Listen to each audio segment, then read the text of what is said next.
Crack them while you got them.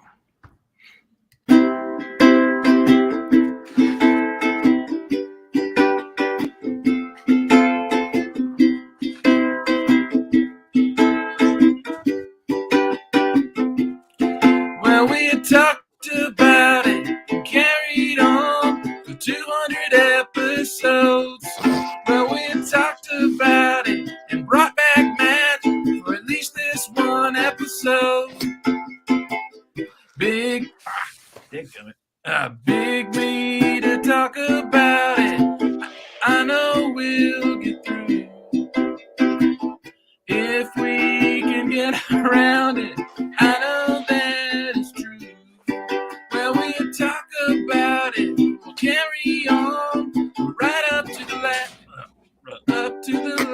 I'm sorry, I just messed up because the lightsaber keeps distracting me. Yeah,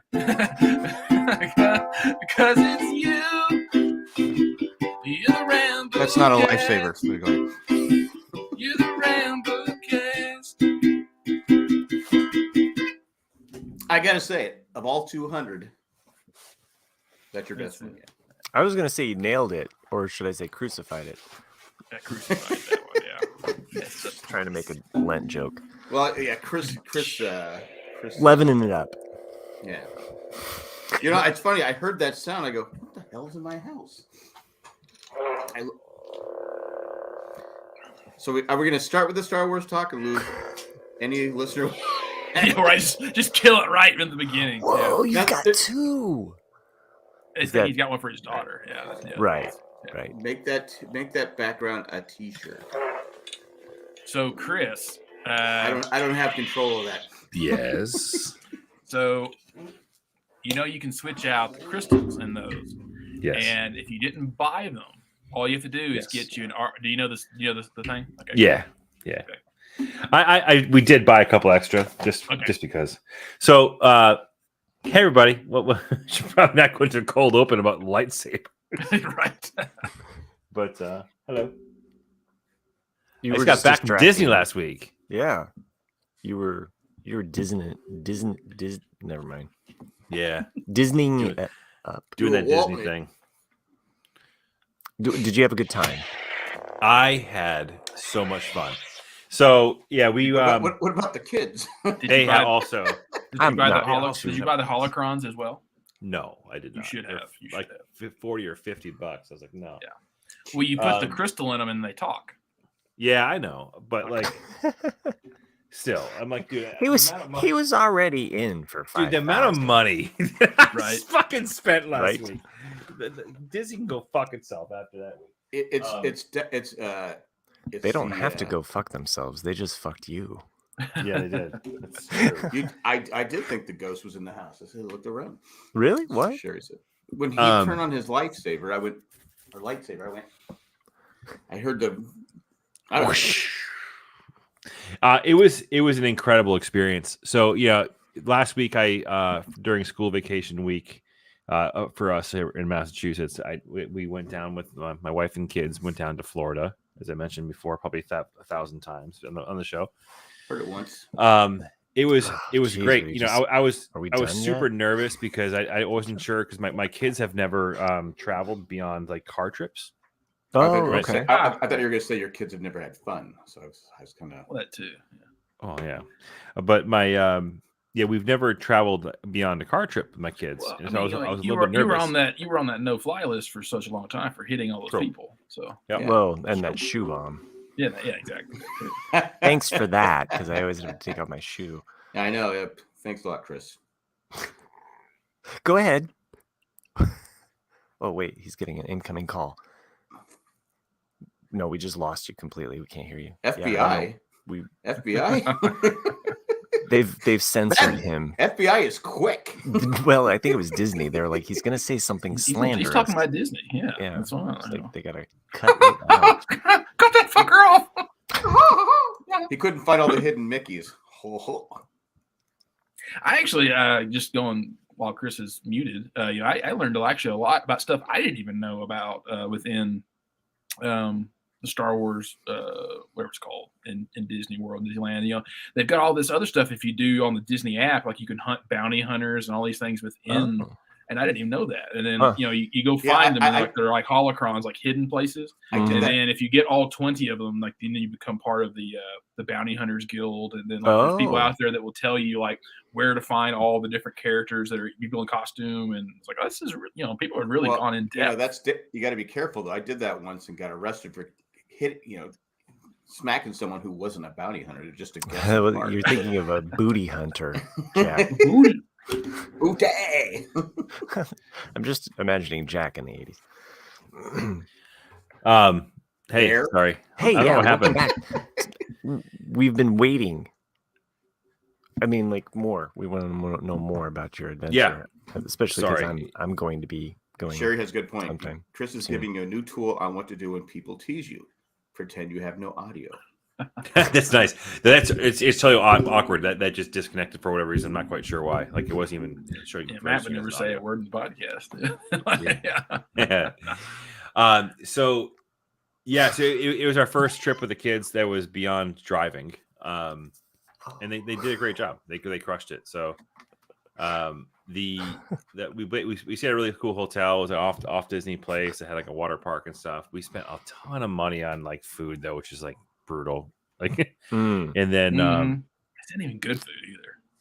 no, it wasn't great, but like my itemized bill on top of the stay was like $800. And I was like, fuck. For the food? For food just- and resort fees and booze and stuff. And then on top of that, we also spent like $200 on like an Instacart delivery to the hotel too. You can't when you go to a place like Disneyland, Disney World. You just can't.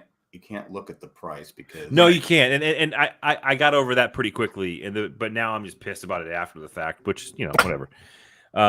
Maybe Is what it I'll is. feel the same way. It's like, after. holy crap, $7,000 for a hamburger. Right. But at the end of the But day, at least though, I got a nice hotel room. the room was awesome. That's actually the best Okay. part. So the place that we stayed at called the Grove was this Mhm. family resort and water park. Yeah, it was awesome though. So like, it was. Is it near the water park there then? There is a water park at the hotel. Okay. I just So meant it's- because I know in Disney Did you have to World, sleep there's a like water on the park there. slides or? No. So the rooms. I saw you Oh, guys the rooms. the There's actually pictures. rooms. Okay. Yeah, like their rooms are amazing. Like they're absolutely as described. We looked at them in the last week's episode, or last time I was on with you guys. We looked at the screenshots of the place. So how it was like 2 and 3 bedroom like suites. They were as advertised. They're beautiful. It was awesome. Like it was the best way to go about it with having 2 kids and not having to be like in the same room as them all the entire time. So it was the rooms were great. That does make it a nice room when the kids does. have their own room. Yeah. And my daughter was a rock star in the sense that she took care of my son in the mornings and didn't like Oh. bother us. Wow. So Wow. we slept into like at least 9 o'clock every day. It was fucking amazing. Wow. Spoiled. Shh. They're being really good to us. Yeah. Just, like, don't wake Did- mom and dad. did They somebody got the take hangover them? blues. Yeah. Maybe you Right. should just threaten him, like, okay, this is the best time I've ever heard. Don't you mess this up. You should Yeah. just threaten him. Walt's watching.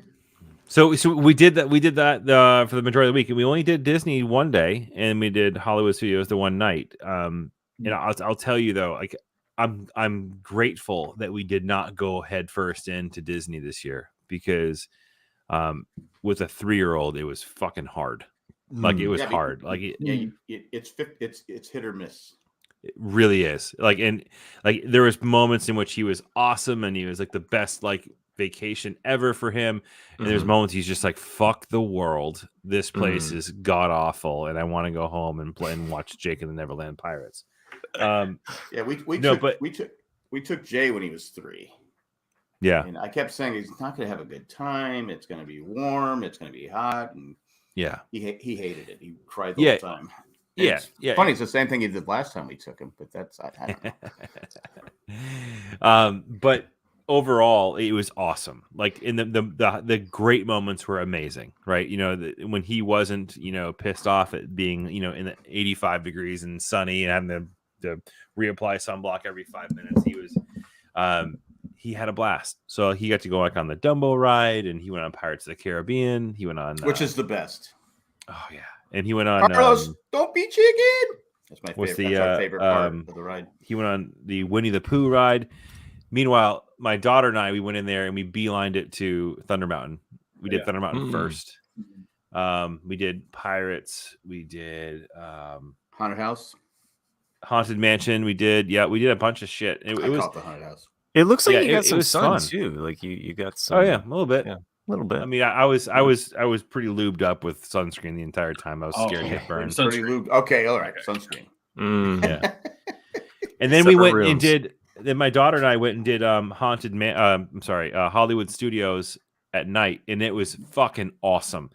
Anybody listening who's making plans or potentially making plans to go to Disney, if you can get after hours passes for one of the attractions you're going to, fucking do it. Like, it was so cool. They do it at all the parks. We did the after hours event at Hollywood Studios. So we got there, but at the same time, like, we also had things we had to get done when we went there. So we had a reservation to make lightsabers. We had a reservation for Oga's Cantina. And we had the nighttime passes. Now, the downside to nighttime passes is that it's restricted until midnight. From technically the event is from 9 to midnight or 12:30, but you can go in at 7. You can go in early. But the benefit of having the event is that at 9 o'clock, all the day ticket people are no longer allowed on the rides. Right. So you are able to go into reduced lines, which is awesome. Especially if you plan on going on the Rise of the Resistance. It's like the average wait time for the Rise of the Resistance is like over 3 hours, which is wild. Jeez. Yeah. We waited about 45 minutes. Okay. Nice. Do they have the Indiana Jones ride as well? You know what? We didn't even get a chance to get over there. So yes, I saw it in the distance. Jack Sparrow is not in the Pirates of the Caribbean ride. So there's a likeness. He is in California. He is in Disneyland. Yeah. There is a likeness of him, but I'm told, and I mean, it looks pretty close to him, but I'm also told that they redid the likeness to be less like, and the voice is no longer. It looks. No, it has nothing to do with. It has nothing to do with. No, it actually they're trying to make it look more like Ron DeSantis. So it's a. Anyway, so I mean, I don't know if that's true. It used last time I was there. It was like there is a Jack Sparrow there. There's a Jack Sparrow there, but I believe they've made it to look and sound less like Johnny Depp. I'm told. I'm not sure that's true or not. But that's what I was told. I know Disneyland. It was definitely Johnny Depp, and I'm pretty sure when I was in last time I was. I could be wrong. I could be wrong. I don't know. It was Johnny Depp there too. Except the only part I care about is Carlos Don't Be Chicken in the whole ride. Yeah. So anywho, we did the whole thing there, and that was awesome. But if you have the opportunity to do any of the Disney after hours tickets, do it because it's pretty awesome, right? So you have reduced lines, but you get Twilight's free food. come out. We got Parker. Right. Well, I'm sorry. What was John's comment there? You just put that away. He just was saying the Rise of the Resistance. In 2020, we got at the park at 6 a.m. for Rise of the Resistance. Worth it. Yeah, dude. The ride is amazing. Like it's pretty amazing. Now that you've ridden it, you know when you first go into the. Okay. When you first go into it and like you're on the transport and like you're just kind of like rocks for a little bit and you're like, what the fuck is this? Like the whole time you're thinking, this is a shitty ride. And then when the door opens, you're just like, holy shit! Like you just don't expect any of it. And and then the whole world opens up. And I didn't go and I watched the grandkids. So oh, that's terrible. So anyway, now that Matt's it was awesome. We really talk about it. The point I was really trying to make was before we get to the rides bit is like the after hours thing is awesome because before we got in line for the Rise of the Resistance, we is in between the Smuggler's Run, which is the Millennium Falcon ride, and the Rise. We went to one of the many stations they have offered for the after hours event where you get free popcorn, free ice cream, free sodas, like all that stuff was free. Is it really free though? Yeah, well, I mean, it's part of the ticket price. You know what I mean? Okay. But yeah, it was great. Like that was awesome because it was like we needed that. We may have gotten more than one ice cream. Sue me, but yeah, you're paying for it, man. You gotta get it. Let's see your hilt of the lightsaber. So that's the hilt. I brought both of the lightsabers. All of this has been leading up to the shaft. So So I was gonna pull up That's my why it always comes back to Nancy. I'll try to describe it at home for the people that are not, listening. That you're just hearing the podcast. So there's a couple of different options you have there's 4 different options you have when you go to the to Savi's workshop to build a lightsaber. So essentially, when you what's really cool about the experience is that Galaxy's Edge, everyone there is in character, and even to the point of the workshop is if you ask somebody where the lightsaber workshop is, they're not going to tell you, right? Because it's the whole depot has been taken over by the First Order. The First Order, yeah. And so go ahead. Even so much to the point where when we were waiting in line to go inside, stormtroopers came up to the line and were interrogating the people that worked there and people who were in line. It was actually kind of cool. But before you go in, you make the choice of which style lightsaber you want to buy. There's 4 styles you can go through, and for those who played the Jedi Order game, there's the hairy style. Before you go in, you choose the 4 styles, and it's the ribbed. The Jedi game for Xbox. It's the same styles you see from that game, but there's peace and justice, power and control, elemental nature, and protection and defense. Ooh, I chose for my hilt peace and justice. A little on the OG side. Yep. Okay. It looks like Nick did the same. So here you get a different pin, for which one you choose. This is my hilt. Yeah, yours is similar to mine. Yeah, which I really like. It's awesome. When you open it up, I'll kind of try the best demonstration I possibly can. These things are fucking substantial, by the way. Oh yeah, and they weigh a lot. This is heavy. It's probably, what do you say, about 10 pounds? 20 pounds? I don't know about 10. I don't know maybe 10. 6 to 10 pounds. 29. It's more than you'd think it would be, but you get once you get in here, you get you choose your Kyber crystal, which is placed in the inside. So so for everyone out there, they put. He's opening up the shaft. They put a bunch of pieces in front of you when you go in, and then they come around with this thing. It says you choose which color crystal you want. You can choose any color, and then so you went with blue. If I was a producer, I would blow it up on the main screen. But at the end of the day, what this is just a I don't know how to do it. It's just a plastic crystal, right? And there's an RFID chip inside of it that wirelessly talks to the hilt of the lightsaber. Now, spoiler alert, if you really wanted to, you could actually, if you have an RFID reader, you could go in and reprogram this if you wanted to. It's a pain. It's a pain, but you can do it. Yeah, I did. You can do it. Yeah. Oh, did you? Yeah. So when you put your crystal in here, he's clipping the ball sack into place. So you hear that sound, and so it goes in. It makes me curious, which crystal you got, because you either got old Ben. No, you got. He's putting it in his lap. You got either old Obi-Wan Kenobi or he's just trying to turn it on. I'm sorry. Oh, there's slime everywhere. I didn't know there was slime involved. You guys are fucking terrible. What would you do if the situation was reversed? I'd be like, dude, that's pretty sick. That's pretty cool. Come on. Well, I guess we're gonna find out in a couple months. Are you going to? What are you talking about? Yeah. Oh. And then, of course, the activation of the lightsaber. Yeah. What's neat is that even the sound is different depending on what kind of saber you get. Because if you get the green, notice when he turns it on, it has the sound of blue, the blue coming on. When with the blue saber, if you got the green, it actually makes the sound from Return of the Jedi. When that really sharp, when he. Oh right. Yeah. So it's really they make different sounds depending on which color you get. So my daughter chose protection and defense for hers. Oh yeah, I thought so. Yeah, I see. So hers is pretty rad. just nice himself. and she chose purple. Purple. Oh, nice. That's very cool.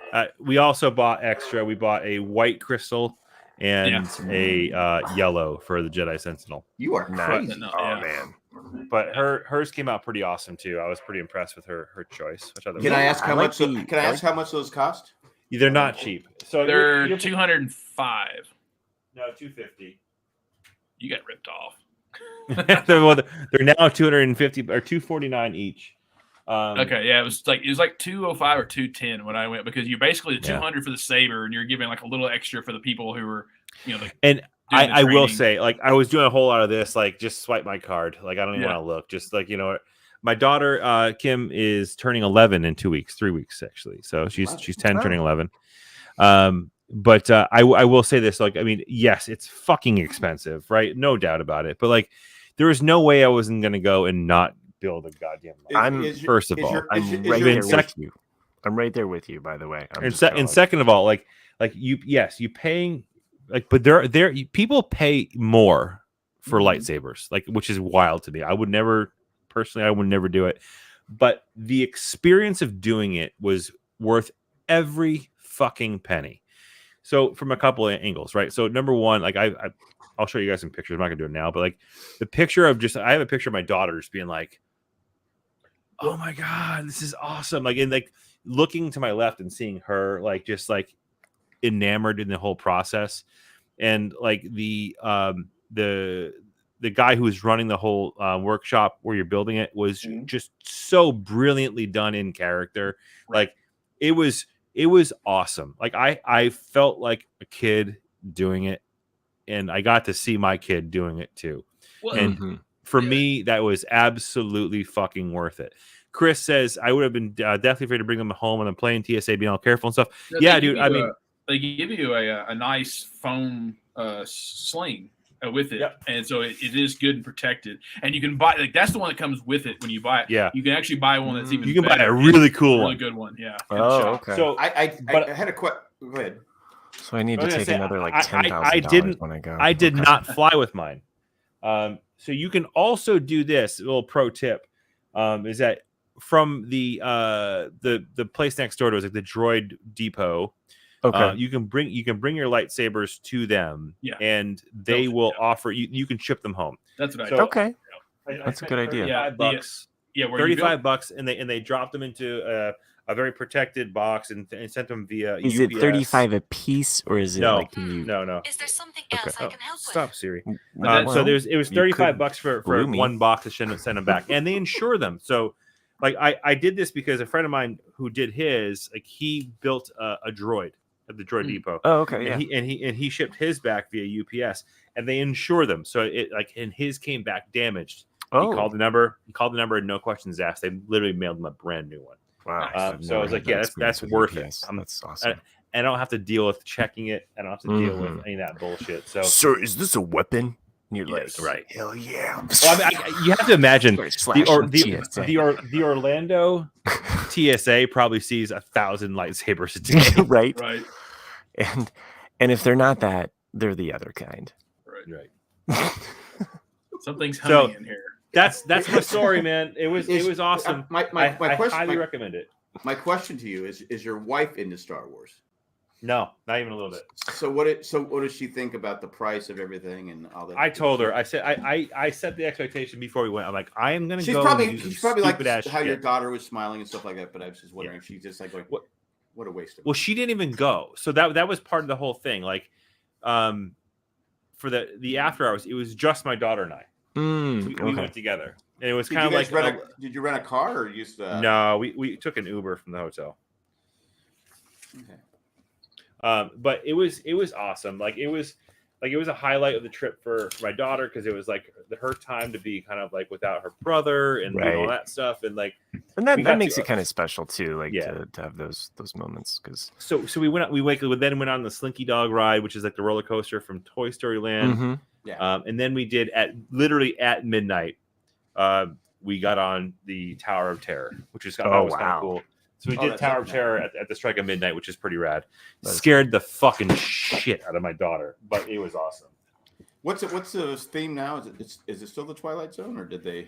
Yeah, it's Twilight though. It's Twilight. Because we were there, they were changing it. They were doing something we couldn't. I think they did something with I think they were doing like a takeover for Guardians of the Galaxy at one point. Is that still the case, or is it not? No. Huh. It's just straight up the. So they said, well, that makes me mad now, because it was. Or is that when we were there? because I thought Guardians was in Epcot? It is. Yeah. There's a ride at Epcot. Yeah, it was the Tower of Terror now is the Guardians ride. No. What is it, Disneyland? Oh, maybe in Disneyland. That's what it was. I mean, I wasn't. Yeah, I'm not sure. Okay. But the Tower of Terror at Disney Hollywood Studios is still Twilight Zone. Okay.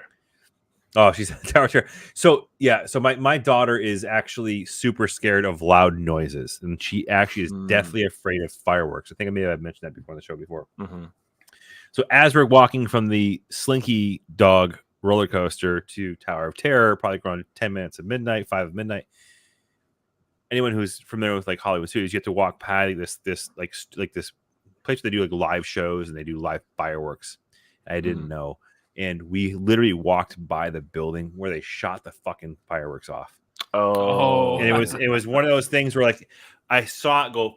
I was like, no. I've seen that commercial.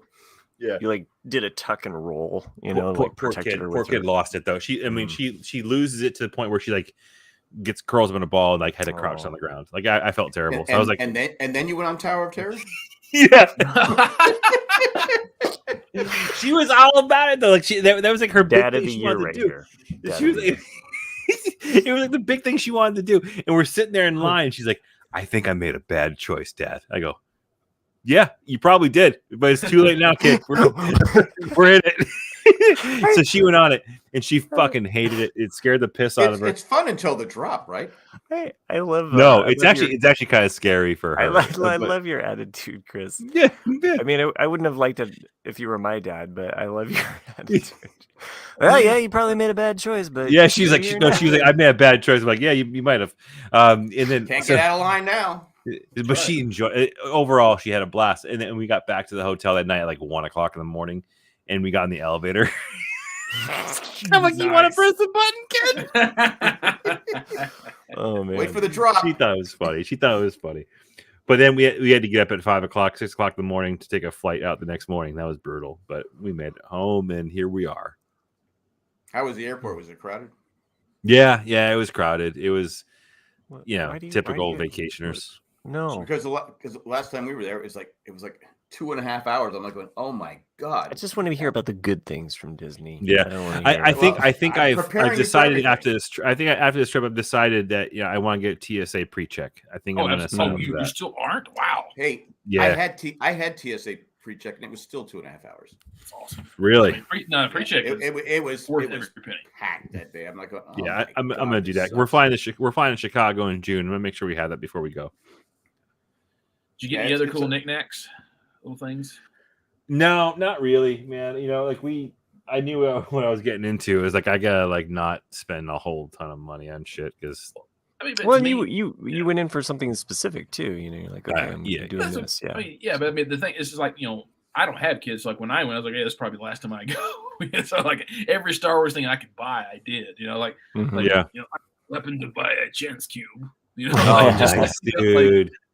Just little things that you find laying around. You're like, oh look, and then I'll get that. Yeah, there were so many. Dude, there was so much cool shit. Like there is a store there that if you don't know, it's again like one of those things. Like it's like a depot, right? So it's a hidden store. It's not hidden in the sense like you have to like find it, but it's not like it's not advertised. But there's a store that's next to the lightsaber place.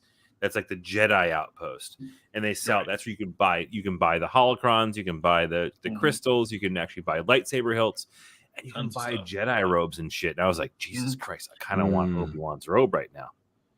No, I can't do that. I can't do that. That's interesting. I wanted a stormtrooper outfit. They have those.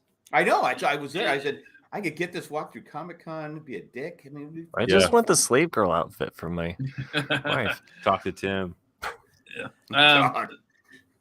That's interesting because like when I was in Disneyland for the longest time, you can't actually buy the Jedi robes for adults. They made them for a while, but they kept selling out of them. They quit making them. Where you can get them for the kids, but not for you can get Rey's costume or you can get like a Jedi robe. They had them. When I was there, they had them. I had one in my hand. Or could you buy everything? Like you could buy because you could get the under stuff and the belt. The underwear. They had the brown robes. They had brown robes. Just the brown robe. It's like $150. I was like, dude, the Star Wars long johns are just $60. It just seems kind of like ridiculous because they're just long johns. Look, have you had a night on Tatooine? Okay, it's cold. It's cold. But overall, 10 out of 10. Highly recommend. Like, get your ass down there and check out Galaxy of Heroes or Galaxy's Edge. And Disney obviously is amazing, right? I only live on the edge of the galaxy. There you go, right in the outer rim, even. I mean, you might want the seat, but you're just going to need the galaxy's edge. Never heard of that planet, Indiana. Isn't there like a commercial break? I gotta say this. We've actually added listeners and didn't lose listeners during this Star Wars talk. Oh, wow. First time ever. I think people feel guilty. I think people said, hey, it's their 200th episode. Yeah, they were like, we're tuning in for this. We'll stick around. Surely they're not going to talk about Star Wars and Legos. The whole time. They can't for the 200. With all of that Star Wars talk, though, it might be a good idea to take a break for a word from our sponsors. Which is probably Disneyland. Disney World. Let's take a break. This was brought to you by Disney. Come and visit Disney. We took all of Chris's money. You can take yours too. Chris got blue. I bought a fucking hot dog at Magic Kingdom for $18. Isn't that insane? Yeah. But it was so good.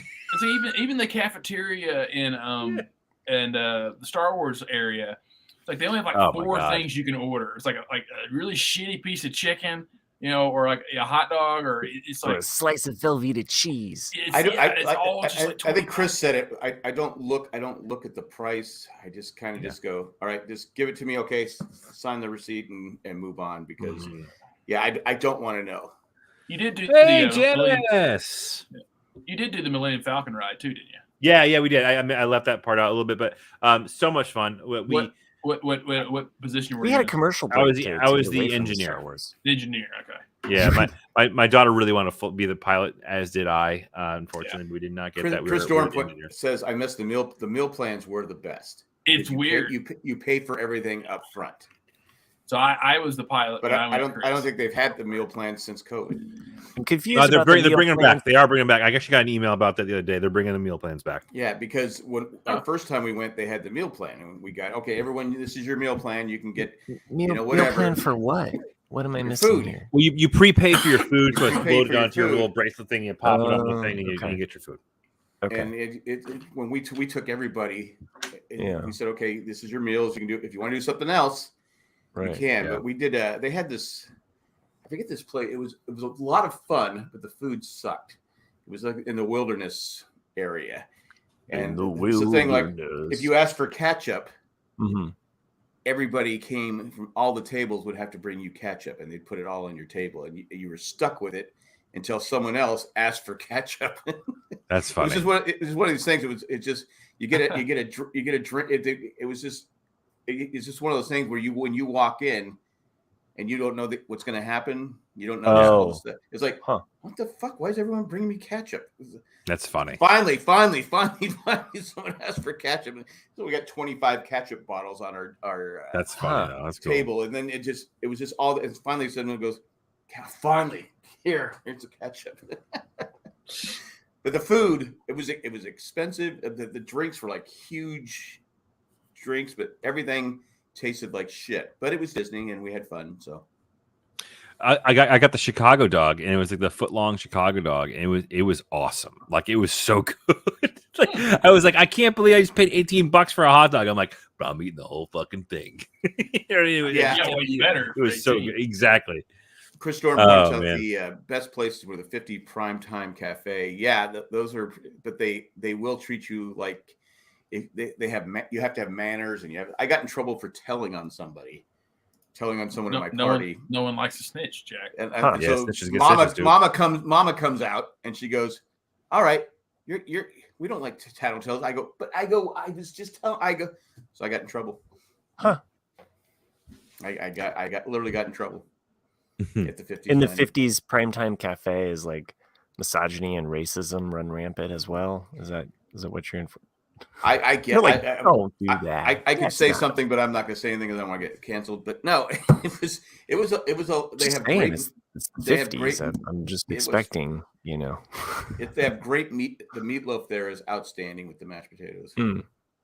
He got yelled at. My wife makes a little mini meatloaf,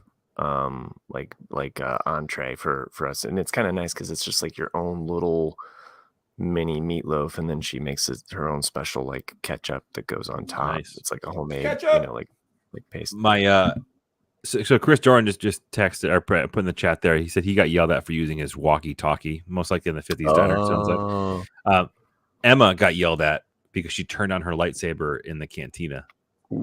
Oh, she got in trouble. Huh. She's like, what? I go, it's okay.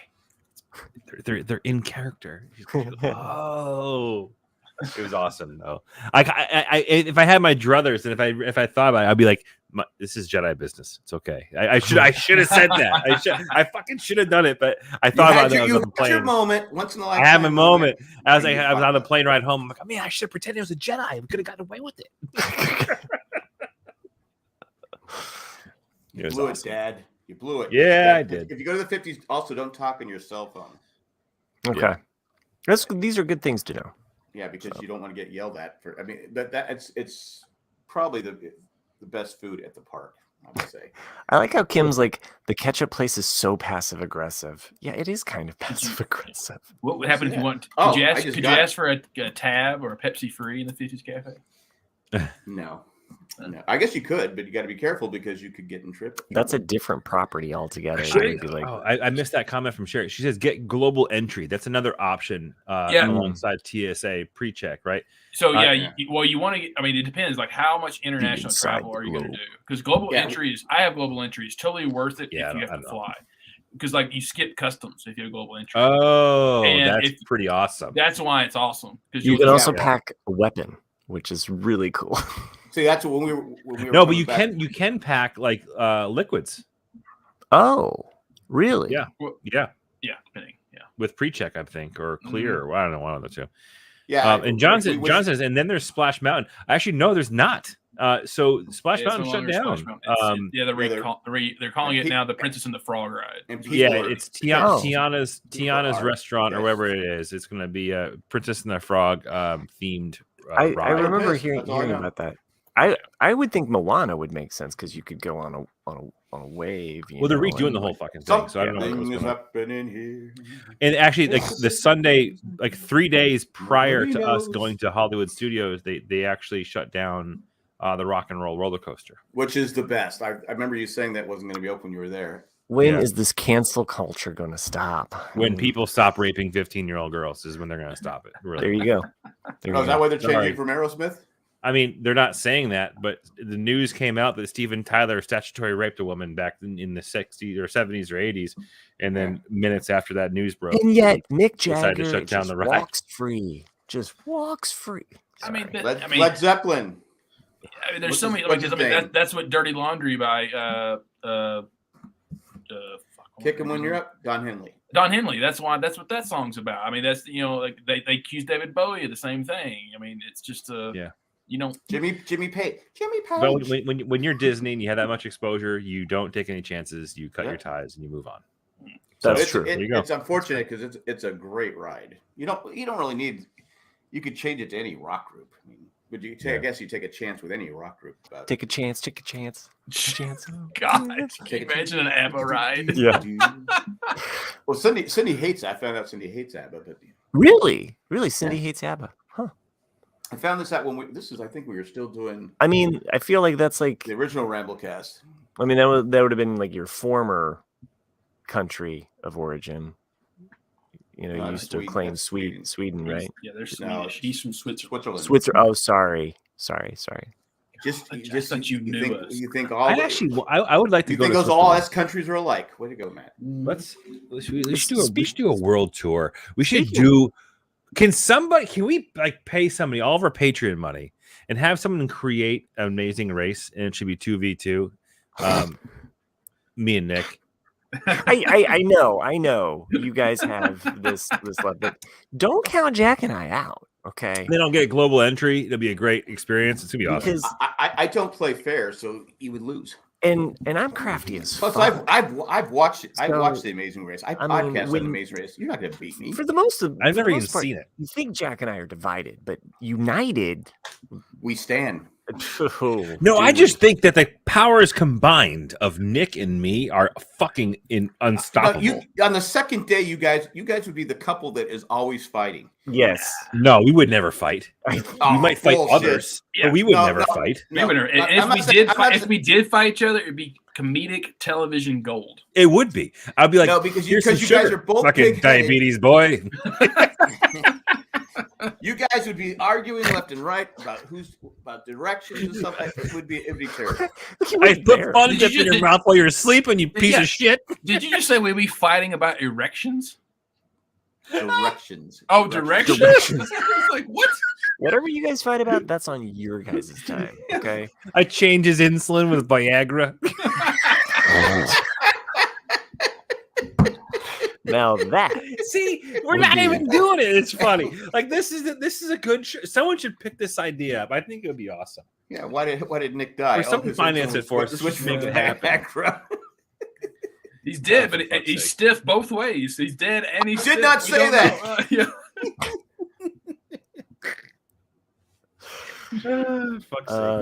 Can all go to hell. All right. No, I think Matt and I would be very good at it. Yeah. Can you guys drive a stick shift? We clearly have. Drive. Huh? Yeah. I think learn how to drive. Drive a stick Jack and I have like a combined age that would just collect 2 paychecks. What? Collect 2 Social Security checks. Yeah. So.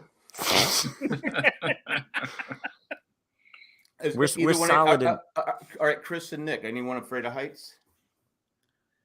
I've skydived before. Yeah. I get vertigo, but I'm not scared of heights. Oh, I got to tell you, I got this vagal response where I might pass out. The sight of blood. See? All right, Jack's hold on. Can I? Jay used to be part of it. Can I get Jay? No. You just cut me out because you just get you're afraid of blood and everything else. I'm like going, what the hell? I'm not afraid of blood. It's just I may have a vagal response. Great. Is he ever going to wake up? I don't know. We're now in last place. Wake up, Matt. Wake up. Meanwhile, Nick's low blood sugar with a huge hard-on running down the road. Good to see Phil now.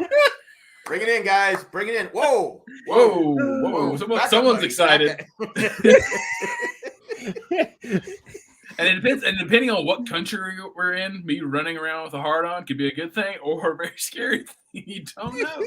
Hey, we're in Amsterdam. It's okay. It's okay. You're in Thailand. It's kind of weird, man. We're in the Vatican. It's accepted. It's like, hey, welcome. Yeah, welcome. It's normal here. We walk around with them all the time. Sign here, and you're good. We're just covering our ass moving forward. You know when they blow the smoke up, that's when. That'd be fun. Someone who's got a lot of money should bankroll this idea and make it happen. Sure. It's not me. I just bought fucking 2 lightsabers. I mean, what are we talking about? Like $50,000 to make this happen? I'll tell you something. I'll tell you something else that's neat also about those lightsabers is that oh my god. Well, no, because there's 2 hidden codes in the lightsabers because originally they were going to make an orange and a teal color, and they never did.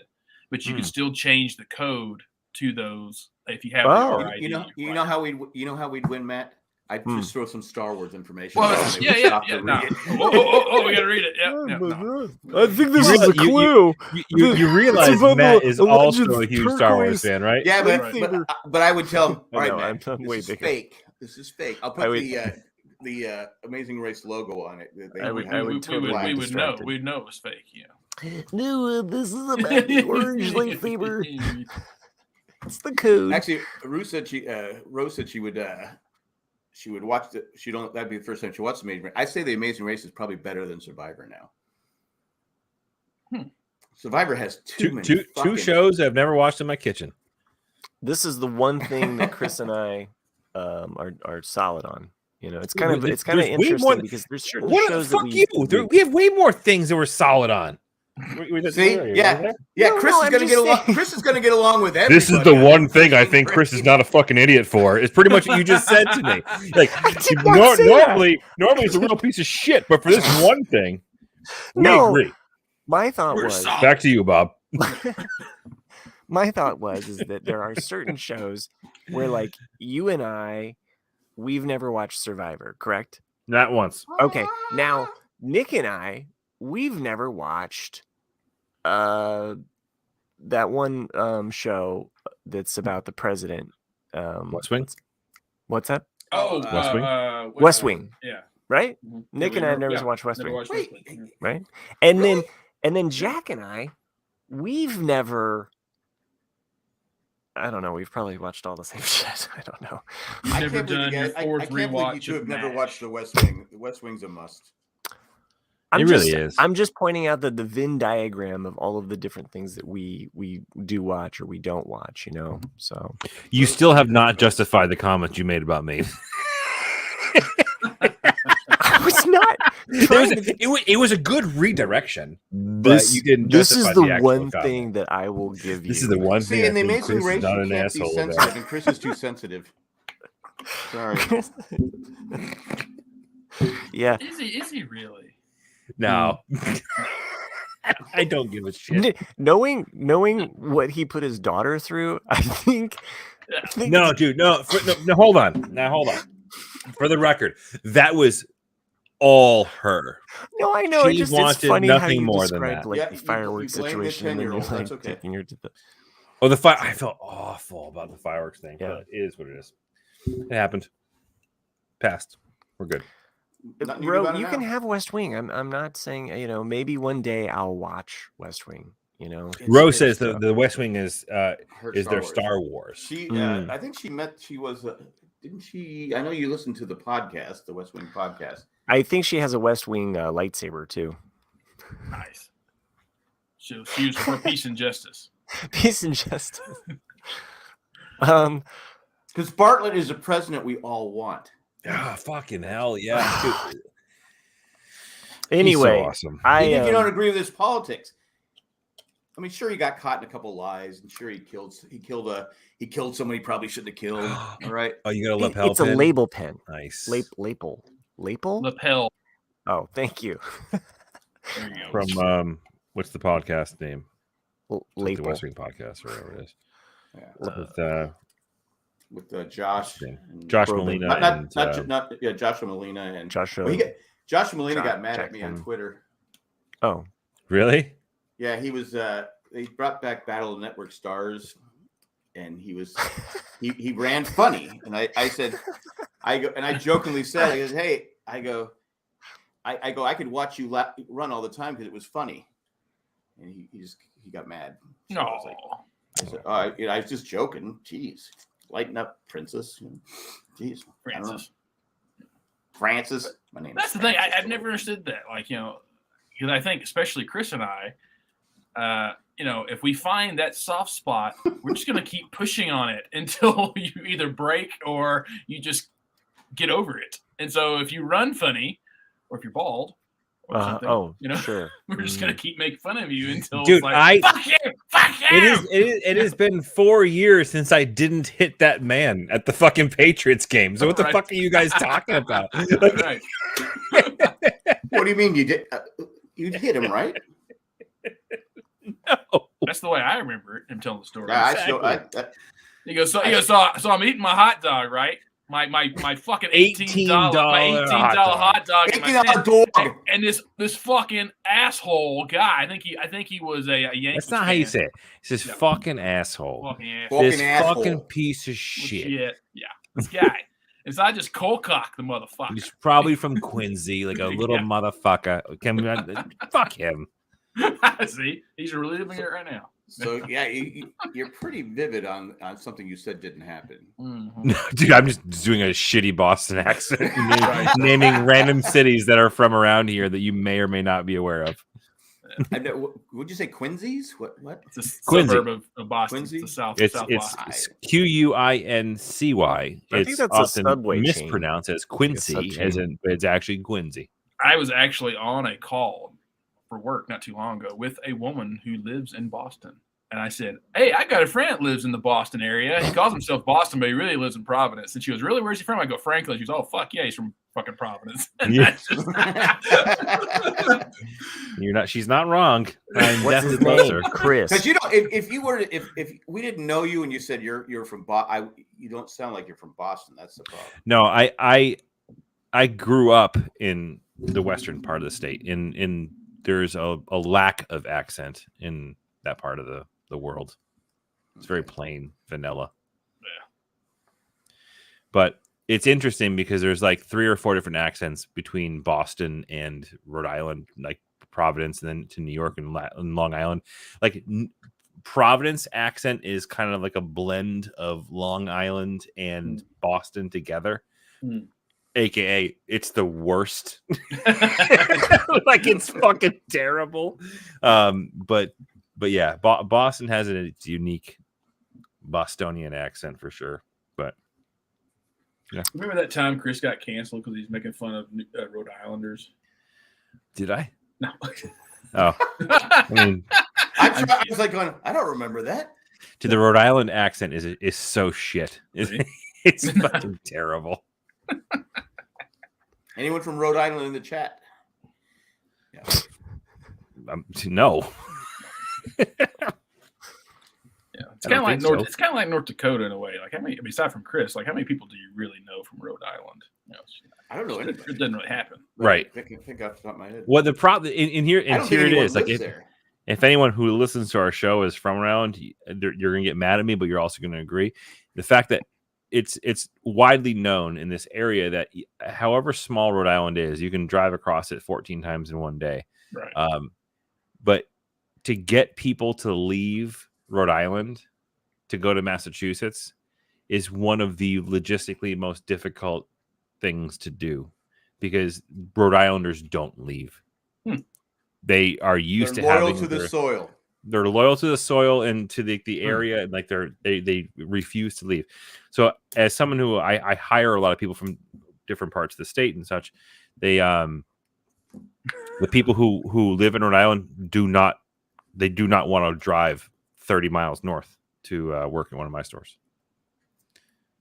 You know, John, the retired guy, you realize there's no theme to the fucking show. After I love how John episodes. Just shits on us every single week. Yeah. It's almost like he podcasts science fan. What are you gonna do? You know, I demand order.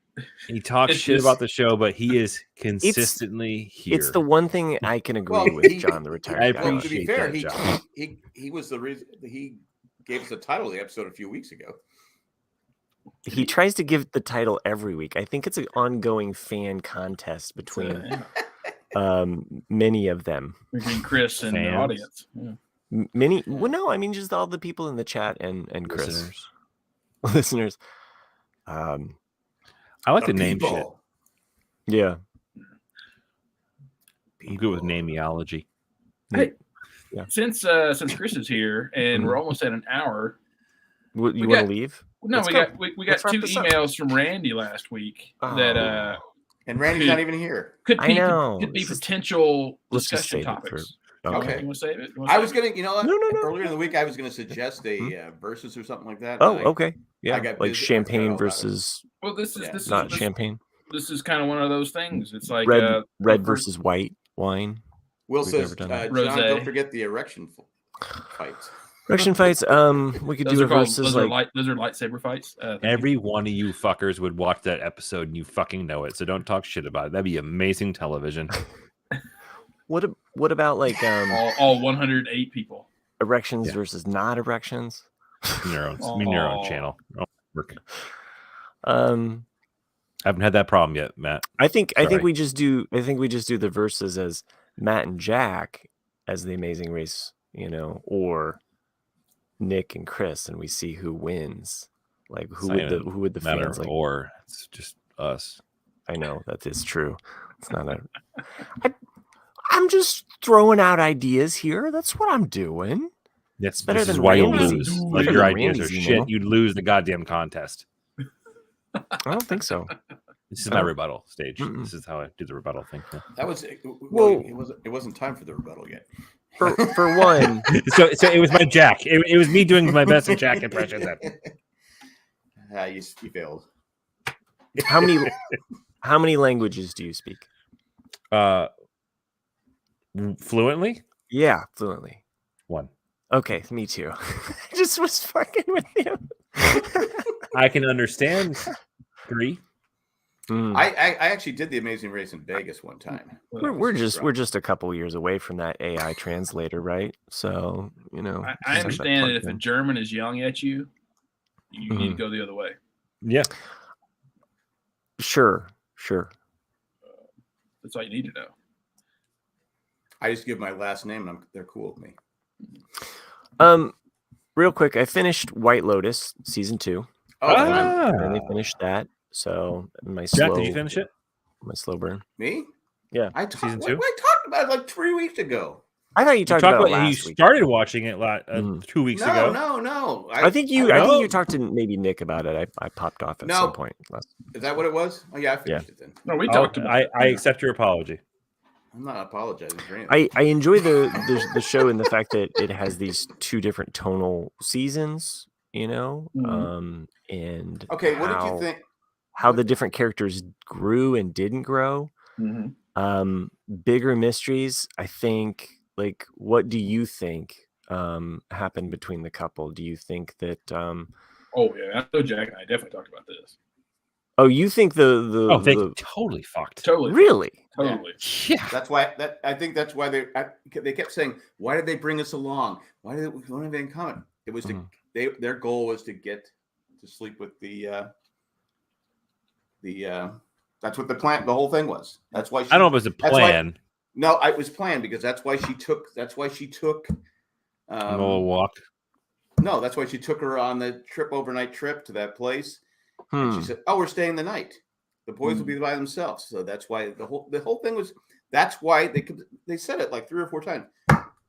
We have nothing in common with them. Why did they bring them?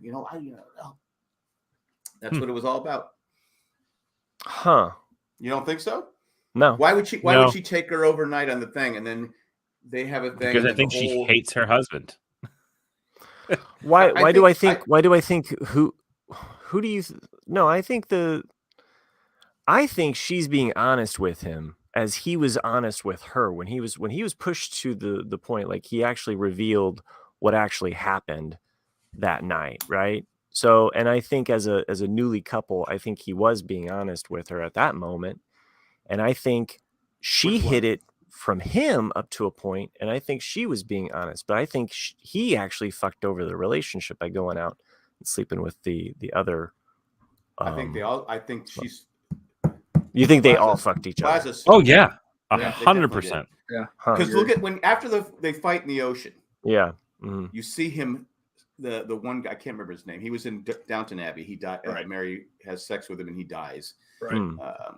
Maybe I'm like a optimistic glass half full kind of guy. Watch it again. As he's laying back in the water, he smiles. Yeah, he's totally guilty. Yeah, he knew exactly that was the point because they kept saying, because what's the point of them even being in the show?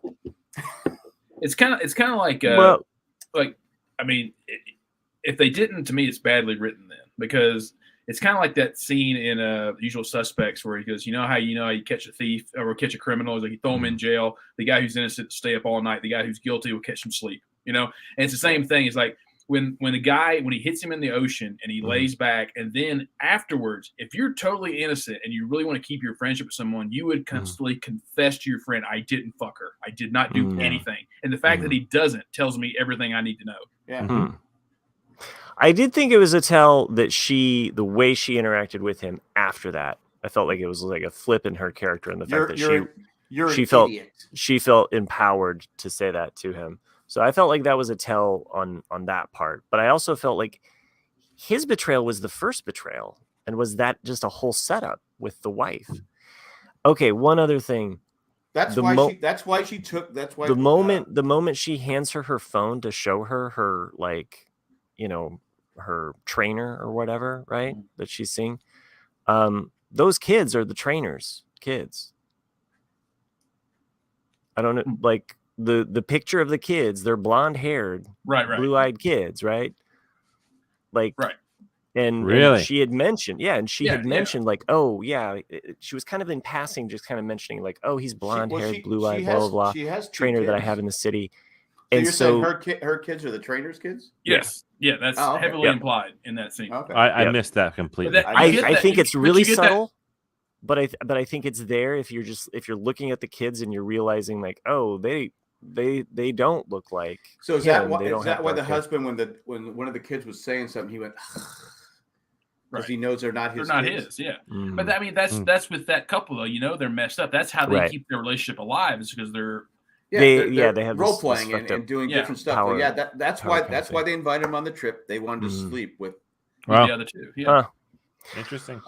Well, because there's no other reason to have him on the show. No, you're right. And I wanted to see it as kind of like a positive kind of different. I don't know, but you're probably absolutely right on that. Because look at the end when they all sat, they come in the all airport. that. It's kind of not the airport, the dinner table. It kind of also goes back to, I think, the first season and the fact that these people in many ways don't change. These people, like, their lives are either kind of getting worse or going sideways in a way, because they're following these different paths or whatever that they've found on this vacation. I mean, even I did like the generational aspect of the father son and the grandfather, and just like their relationship with women and how that played out, and the power plays that occurred between the son and the father. I thought that was like really just a fascinating kind of like. And you saw the power plays played by the fucking prostitutes. Well, and that too, right? And they were the sleepers in this whole thing. Like, man, like those two were amazing. Yes, both of them. She has a particular skill set that I was like, Jesus Christ. Now you think she fucked over the son? To get back to the dad, to get to the dad, right? Who said, "Stay away from my son." Right. I think that's what got her. She got his money. That's when I said, okay, that's why she did it, was because what's his name? I knew he would have given. I her knew the money. moment that like there was that guy that she ran into in the alley. I knew that was a setup. I was like, this absolutely. is a whole. This is like she knows. Because she never had a pimp before. No, exactly. Right.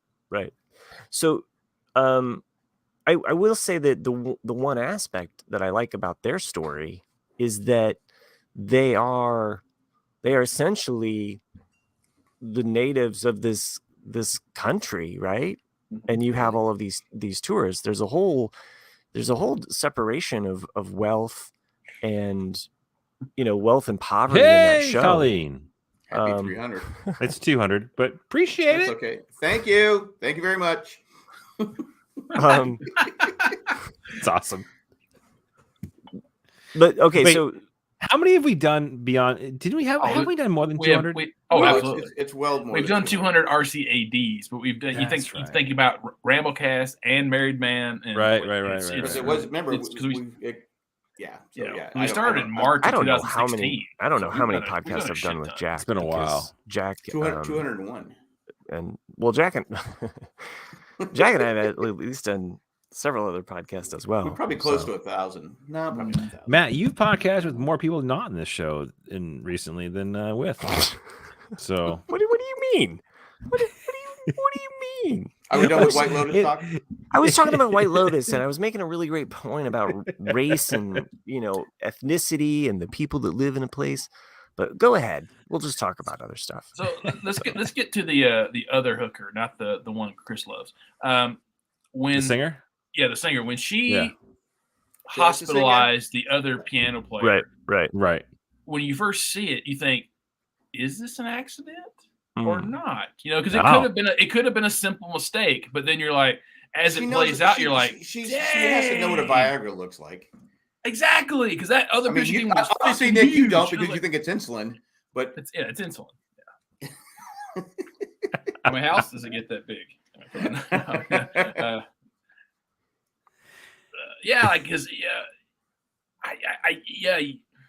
Because she always she was the better singer. Well, she was the better singer, but she seemed to be the more. If there was an angel of the show, it was her, because she seemed like the innocent one. The innocent one, yeah. But she was also fucking conniving. It was pretty awesome. I tapped out. I'm so spoiled of the show. All Lisa, come back. Prostitutes were amazing. That particular skill set. I'm going to assume you're still talking. Yes. I'll be crass about it. I don't give a shit. She gave one of the most amazing on-screen blowjobs that I've ever fucking seen on TV. That wasn't actual porn. I think that's a SAG award. You know, at one point, I said, "Wait, is that Nancy Reagan?" I was like, "Mike, have a new winner." Like, Jesus, Christmas.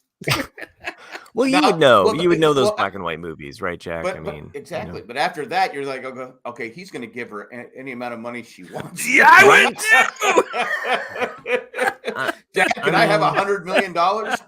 You're not going to believe the blowjob I just got. Woo! Okay. Card.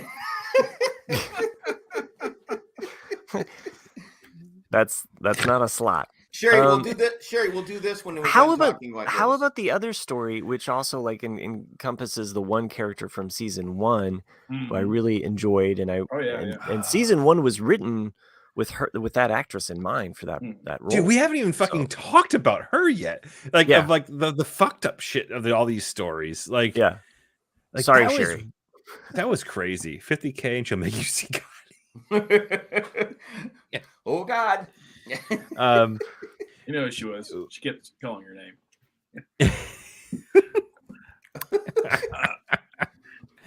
But yeah, that whole side story was just wild of how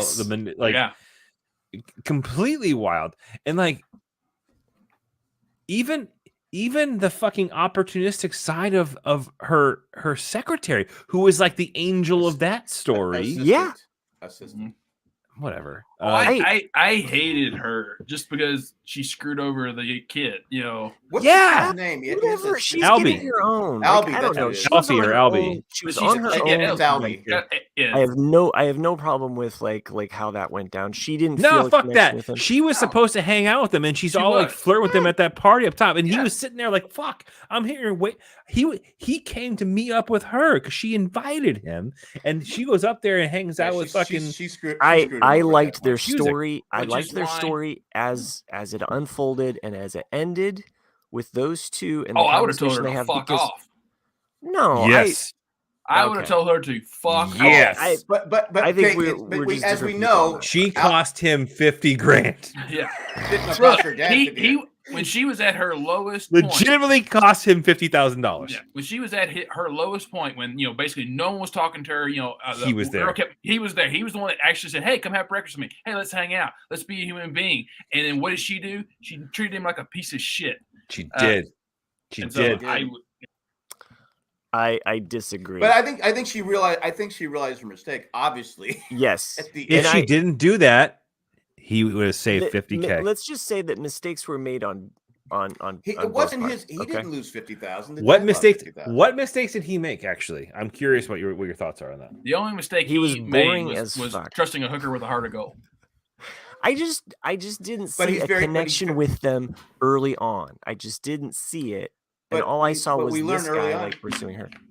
I mean, that's why I say this season's all about lust, because because she got into lust with the meathead, and then that just dictated her decision making from that point on. And it did. But look, what I enjoy is that these two characters at the end of this season come to this kind of life conclusion and have this moment, which to me felt honest to something that you go through in your 20s when you fuck up, you make a mistake, and you're with someone or you're not with someone. Hold on. Like, no way. Because this is not your run-of-the-mill 20s I fucked up. She was part of a fucking international murder mystery, and he got embezzled on $50K in a nut. But remember, who hasn't had this happen? How did they set Albie?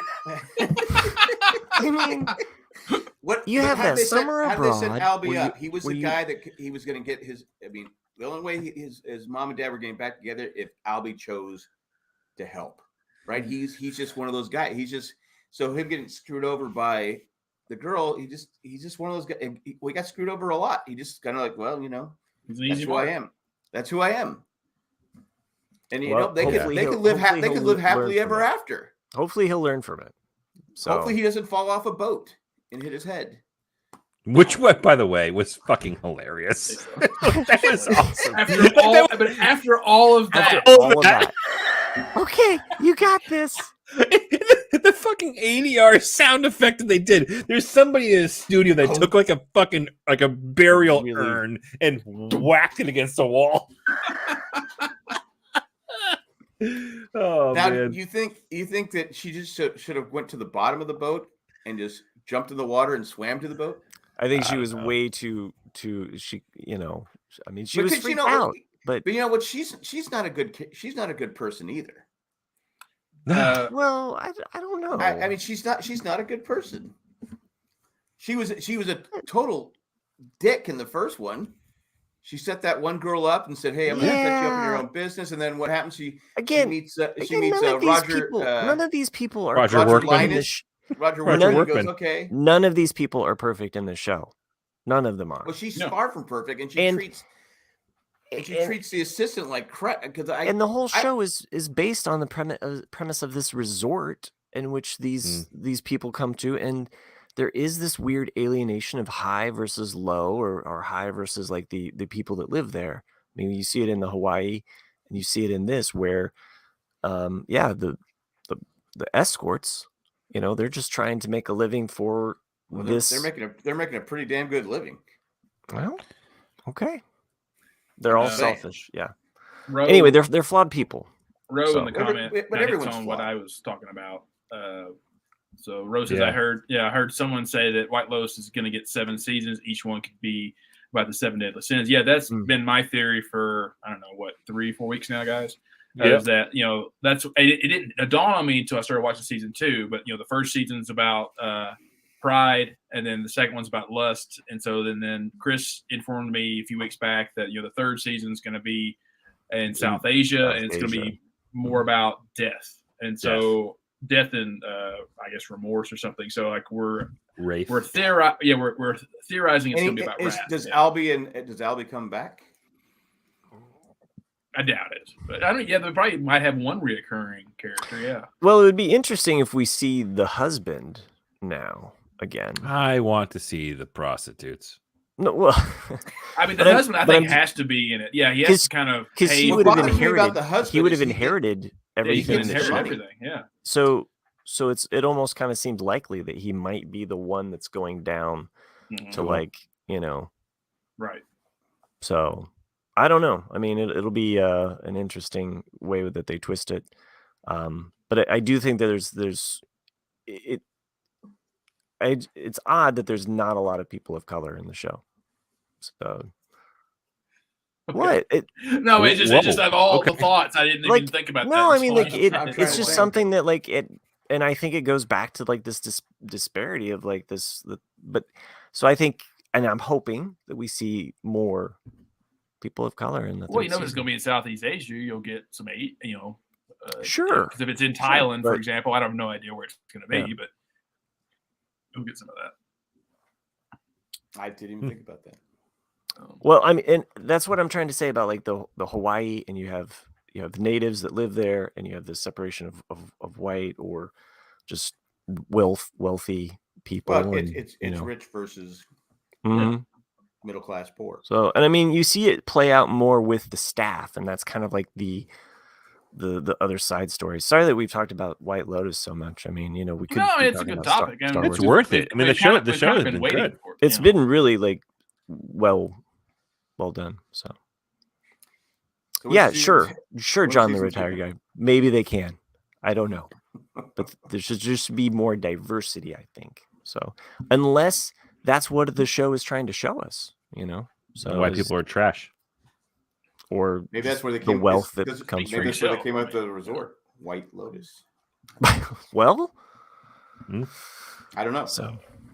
Speaking of other shows, though, not a whole lot of good TV's been on. February is always kind of a slow month, but Shrinking on Apple's is worth a watch. It's kind of just a cute show. With Harrison Ford. Harrison Ford, and I always forget the other guy's name. The guy was in Forgetting Sarah Marshall. Oh, and Siegel, Siegel. He's the main guy in it. And to get, if you guys don't know what the show's about, basically Harrison Ford owns a ranch. Yeah, he owns ranch. No, he owns a That's the other one. A company full of shrinks, full of psychologists or psychiatrists. And Jason Segel's character, the very first thing you see in the first episode is he's tired of kind of faking it to clients of like, because you're supposed to allow the patient to figure out the solution on their own, but he's just like, okay, leave your fucking husband. He just like erupts. He's like, I'm tired of skating around the fucking thing, and so he just kind of starts doing it in a different approach. And so from that point, it flips to this other patient who's a kid who's been assigned mandatory therapy because he got into a fight. And it's just a. Oh, and that's Harrison Ford? No, Harrison Ford's just kind of, he is a main character, but he's kind of more of like a grandpa figure in the show. Because when you think comedy, you don't think Harrison Ford. No, I mean, but he does have a pretty like the funniest thing he did so far is he's walking in the park with Jason Segel's daughter, who's like 16, 17 on the show, and he goes and she goes, "Hey, did you meet up with blah blah blah?" He goes, "No, she raw dogged me," and she looks at him, she goes, "What do you think that means?" And she goes, "She left me standing here," and he goes, "Yeah," and then then she shows up later and he looks at her and goes, "Don't you ever raw dog me again." They're all just looking at him like. Okay, now I understand John the Retired Guy's joke there. Yeah, I was like, I was like, what is that about? So, yeah. Thanks for explaining. But speaking of another Harrison Ford show, 1923. If you guys haven't watched it yet, I keep searching it, but getting the wrong year. Yeah, it's tough. But if you haven't seen Yellowstone, you can still watch it. You can watch it without seeing it, but they just had the cliffhanger, the season finale. I'm like going, wait, what? That's the cliffhanger? Oh, so it's one of those cliffhangers, like going, okay, this wasn't Dallas. JR. Okay. I mean, it's a great show, but I thought we had still at least a couple more episodes. How many episodes? 8? 8, I think. I believe. Okay, so like a Mandalorian season. Yeah, there's not the guy that does it. Was it Tyler? What's his name? Whatever he is. He does the Yellowstone. He did 1983. 1893. Yeah, that's what I mean. Every time I search these years, I'm just like, what year is this again? He does them all, but this is an excellent show. I think you guys should watch it. I watched the first couple episodes because I don't have Paramount Plus, but I watched it with my folks because they had it. But, yeah, it's a good show. Sheraton, Tyler, thank you, Matt Treese. Also, I started season 3 of Succession, and I'm just finished the third season. Third episode. Third episode. Okay. Third episode. So Shrinking is. I was in the pool. That was created by Brett Goldstein. Really? Roy Kent from Ted Lasso. Oh. Yeah. You watch Ted Lasso? And Jason Segel and Bill Brett Goldstein actually created that. I actually read a story about that recently. That Goldstein, I think he had written the script for it, and like he had sent it out for people to read, blah blah blah. And apparently, Harrison Ford reached out to him and was like trying to get in touch with him. He got in touch with his agent, and then received a phone call from Harrison Ford, like at a dinner party or something, and he fucking didn't answer it. And then like 20 minutes later, apparently, I might be butchering this story, but like it goes along with it. But like he was like saying, like, I guess he got another phone call from his agent, and his agent was like, "Don't ever fucking hang up or not pick up the phone when Harrison Ford calls you ever the fuck again." And that was how they cast. That's how they got Harrison Ford on the show, because he eventually got in touch with Brett Goldstein and was like, "This is one of the best scripts I've ever read." And so Harrison Ford wanted to be on the show. Yes. So Harrison Ford, and did he know Harrison Ford was calling him and didn't pick up? Yeah, he goes, Harrison Ford's gonna call you. I read this story somewhere. It was like in the last couple of weeks. He's like, Harrison Ford's gonna call you. You got to take the call. And he didn't believe him, but then he started getting a phone call from somebody he'd never known before, and he like ignored it. And his agent called back and was like, "Don't fucking ignore that call. When Harrison Ford calls you, you fucking answer the phone." And apparently, I just tried to call this fucking guy. Apparently, Harrison Ford was like in love with the script and was like, "I want to be a part of it." They want me to do the. How did Harrison Ford get the script? How did he get the script? probably through his agent or whatever. But yeah, I thought that was kind of cool. He's got a good agent. I mean, he got him Indiana Jones. He got him Star Wars. That agent's killer. American Graffiti. Yep. I mean, I don't want to put a witness to this. 6 days, 7 nights. 6 days, 7 nights. Yeah. Yeah. But he's more than just a fugitive. He's a president on Air Force President of the United States. One. Yeah. I mean, geez, the guy can do everything. A show we haven't talked about in a while because Chris hasn't been here, and we've kind of all been one episode out. Yeah, Chris. Is, the Last I missed of 1 Us. week, fuckers. You were only gone 1 week. You thought Chris I hasn't been here.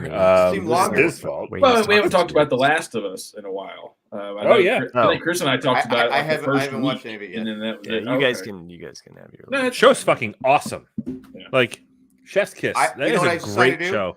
I'm waiting until the last episode, then I'm gonna watch them all. Okay. I'm just like, fuck it. I'm not gonna watch it once a week. Yeah, that's not boring. I got other shows I'm watching. It's really confusing because I'm always like, is this the very last of this? Well, so funny joke. However, they that was the nicest thing you've ever said. They did mention that they're not going to veer off of any content that's not tied to the game. So like anything that hasn't happened in the game, they're not going to approach that topic.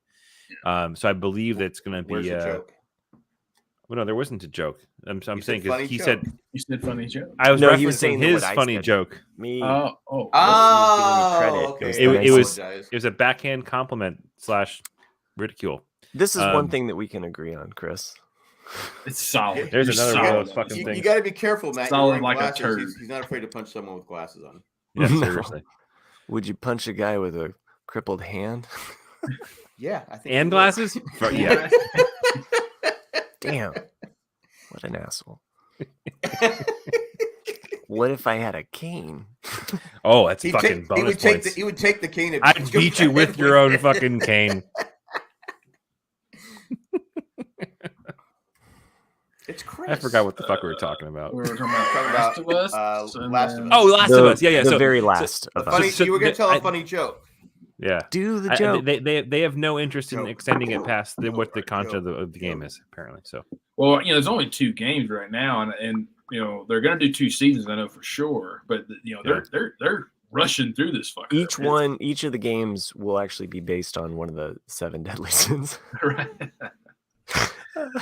Did you guys ever watch Ted Lasso? It's so good. It's Ted coming Lasso back. Is excellent, but Chris doesn't watch it. I don't want to spoil him. What's that? Graham Norton. You ever watch a Graham Norton show? Yes. Oh, the show? Yes. I thought he was a podcaster. What's his name was on? Who's the Last of Us and Mando? Pedro Pascal. I actually heard him. I heard him read his own name out loud, and he pronounced his own name as Pedro. Pedro. He talks about how he got the part. He didn't. He took a Ambien or something for it. They called him, said he got the part. When he woke up the next day, he didn't remember getting the part. Right. Yep. So they called him back up, and he's like going, "Wait, what?" He's like going. It was pretty funny story. If you haven't seen it, go on YouTube and watch it. How he got the part and stuff like that. It's pretty fascinating. Yep. And he never heard of the game, and his he called his sister and his nephews. Go, you gotta do that. You gotta do it. It's a great show. So you also saw the SNL the Mario Kart sketch. So good. So good. So good. Yeah. So his SNL episode was fucking hilarious. It was great. Yeah. But I was like, Chris. My jacket starts off like, you saw Pedro escort Grogu back to Luke Skywalker. You saw him escort this girl in The Last of Us. He goes, now watch him escort someone else. And it's like, he's doing Mario Kart. It's like, they called me Mario. And like they have the cart, and it's like, it's pretty good. Yeah. I saw the one where he breaks character. He broke character like all of this. The whole thing. Yeah. The one where he's a doctor or something like that, and the one where she's trying to cut that tough steak on the yeah. Pedro. Interesting. Yeah, Will Fry says the SNL Mario Kart movie looks better than the real Mario movie. For real. and honestly, when I was watching, I kind of thought the same thing. Like legitimately, it looks way better. I would kind of watch that. Yeah. Yeah. And that's how SNL movies used to Pedro get made. Pascal is like the hot new thing right now. He's all over everything. By the way, if anybody's wanting to like get him into a role, and they're listening to this podcast because clearly they know the ins, you just need to get to his nephews because clearly, if he calls up and he's like, "Hey, what do you think of this?" We got to get his nephews to start listening to our podcast. So we can give him his guess. You gotta do that. You gotta. Why would you subject my child to this much? But his story is really interesting in that he's been acting for a long time, but he could only get like very small, nothing roles on like TV shows, and he actually was going to quit acting until he got the Game of Thrones role, and that's what kind of launched him. Mm-hmm. Have I told you like my friend's connection to that story? No, I don't. Oh. You punched him? No, one of my coworkers was like at a house party in fucking Providence, Rhode Island, and he was there, and he was sitting on the couch, and he was just like talking to him pre Game of Thrones, and he was saying exactly what you just said, and it was like, I don't know if I'm gonna do this anymore. Like I'm just not getting the roles I need to get. Like his biggest role was like being Buffy the Vampire. Buffy the Vampire Slayer, one episode, right? And he's like, I just don't think I'm gonna do this anymore. And my buddy Pete's like, I remember having that conversation to this day. Like he was like. That's he was crazy. like down and out and like a depressed like former actor type of thing. He was great in Narcos. Yeah, he's awesome. He's just a great actor. But you got it's not so much talent. It's like who you know, and then and that persistence, of like Brandon Fraser staying in there and waiting for that role. Well, that's what it's like. What I was talking about with I'm forgetting his name, Tyrion, from Game of Thrones. Okay. Same thing, like him. Like he had been acting for a long time as well, but he like a lot of actors. When you're starting, you kind of have this chip on your shoulder of like, oh, I only want serious roles. Like, I want to be taken as a serious actor. And yeah, he'd been in a few things like Elf and a few things where he had kind of made a name for himself, but he just wasn't getting. Was he in Time Bandits? He's a little too young for Time Bandits. But really? Okay. For some reason, I thought Time Bandits is like a 40-year-old movie, dude. It's like 83, dude. Yeah, or 84. Okay, well, everything's just recent to me. Okay. Even though I do love some Time Bandits, I'm just saying it's a bit old for him. But but that's the thing. He's like he finally. I don't know. I've told you this before. Like he finally just went to his agent. Was like, okay, forget everything I've ever said. Like anything that comes my way, I'm going to take it. He goes, I just want to be a working actor. That's it. I just want to be a working actor. And then he goes, sure enough. And then that's exactly when Game of Thrones came along. And it was like, and then now, he's been nominated for the Emmys, like I think basically every season for his role as Tyrion. Mm-hmm. Yeah. You can't be picky. You have to take whatever is out there. Sometimes you have to take the good and the bad. And the ugly. And there you have the facts of life. The facts. That's true, John. John says History of the World Part 2 starts Monday, which I'm rooting for it because I love History of the World Part 1. But we'll see. It's quite the cast. Yeah. But you wonder just because Mel Brooks of his age, like how much of a role did he have in it? Because he had tons of actors or other writers writing stuff, and if it doesn't have that Mel Brooks feel to it, then I don't think it's going to be successful. But Mel Brooks is still funny. The only problem is he stayed home a lot with COVID. I mean, when COVID was out, he wasn't out and about. So I hope it's. He might have sat at home, and wrote it. Yeah, you don't know. I mean, he's. Well, the way that he's still funny. If you had,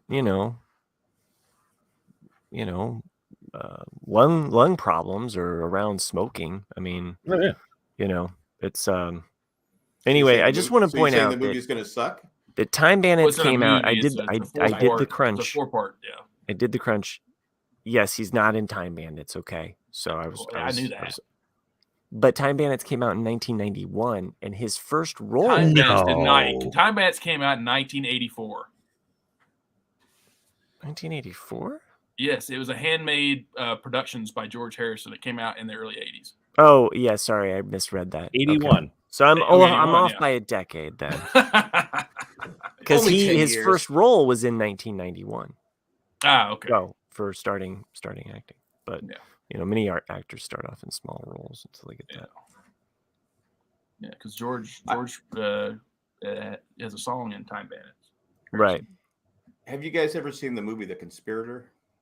I'm sure Nick's No. seen it. You probably don't like it because it's who shot the conspiracy to shoot Lincoln, and when they hang what's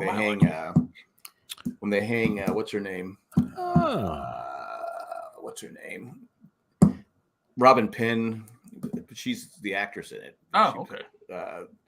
Her son was actually the conspirator. Anyway, long story short, we're watching this movie, and it came out in 2012. So he kept saying, "I think I've seen this movie before." I go, "I've never seen it. Did you? You wouldn't? This is not a movie you'd watch without me." I don't think. She goes, "No, I've never seen it."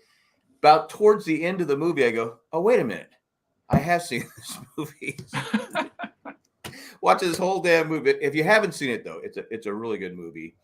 And Nick, again, you won't like it because they round up the people that shot Lincoln and killed him, and they hang them because It's the first female that was, I think, executed. Yeah, what was her name? Matt Treese. What was her? I'm drawing a blank on her name. Mary. She owned a boarding house, and she was from the South, and she. Right. And she, I mean, I knew the whole conspiracy. It was a conspiracy theory, because they were supposed to kill Johnson and Lincoln, and Seward, Stewart, whatever his name is. But I just went down the rabbit hole. Did you find any rabbits? Fidget from Time Bandits. Yeah, is R2D2. Yeah, most of Kenny them. Baker. Yeah, most of the people who were in Time Bandits were also Ewoks. Star Wars and Ewok. Yeah. Oh, really? I knew there was an Ewok connection there. And the Ewoks suck. John, anyone watch Night Shift yet?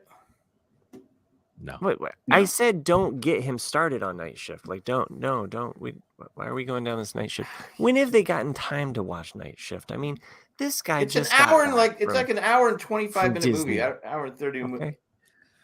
Just pop it in.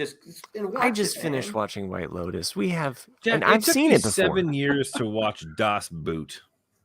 I did it. And loved it. Years. I don't have 7 years to wait for you to watch it. I don't have 7 years for this podcast. I mean, we have it's 200 episodes in the can. Did you ever read the emails? It's just a number. Did you ever read the emails? No, we rambled. That's what we do. Because I was set ready to go, and then you fuckers just kept talking. Wait, not you fuckers. It was these two down here. I think we have time. Let's do. Yeah, yeah. All right. What do you got? We have three. We have three. The Randy gave us our discussion topics. And let's discuss them. We'll knock them out. Let's discuss one. Okay. I like Chris. Randy's first one says title is Winter Activities. We know what Matt's doing. Sledding. Hi, Nick, Jack, Matt, and the Mouseketeer. Which of the following winter activities is your favorite? Skiing, ice skating, sledding in jeans, or Randile? Or what? No one's going down on you, Randy. He's just writing his name as Randile. That's like who it's from. I'm like, what? I think it's. I'm gonna go. I'll start. I'm gonna go with skiing. I used to be a ski instructor back in the day. I love skiing. I haven't been in years because I just don't have time. But skiing is fantastic. It's one of the best. Like or snowboarding or whatever downhill snow sports you're interested in. It's amazing to get outside, and it's amazing travel opportunities too. So if you can get around to check out new places to go skiing, it's a lot of fun. So skiing is my number one. I would say for me, snow skating. angels. If I can skate on a frozen river somewhere someday before I die, that's my ultimate dream is to skate down a frozen river. Uh-huh. You guys ever seen Mystery Alaska? No. Yeah. I have. And when he starts out and he's skating down the frozen, I would love to do that. That's my goal someday. But I say skiing is I always, unless I'm playing hockey, Just skating for the sake of skating in a circle and skating. Nah, boring.